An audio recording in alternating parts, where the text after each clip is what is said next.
പഴയ മട്ടിൽ മില്ല് നടത്തിയാൽ എങ്ങനെ വർക്കൗട്ട് ചെയ്താലും വർഷം 30-40 ലക്ഷത്തിനിടയ്ക്ക് നഷ്ടം വരും.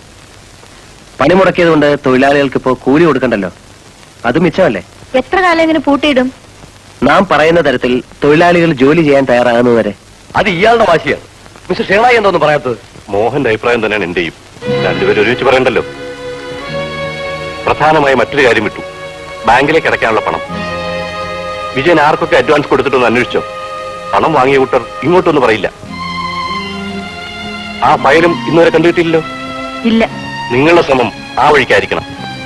ഇല്ലെങ്കിൽ പണിമുടക്കിലല്ല, ബാങ്കുകാരുടെ കടത്തിനാവും മില്ല് നഷ്ടപ്പെടുക.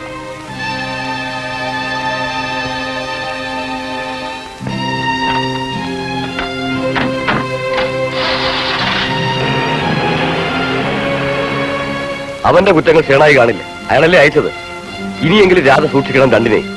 അവർക്ക് ഇതിൽ സ്വകാര്യ താല്പര്യമുണ്ട്. എന്തിനാ ചേച്ചിയാ സത്യൻ ഇവിടെ കയറ്റുന്നത്?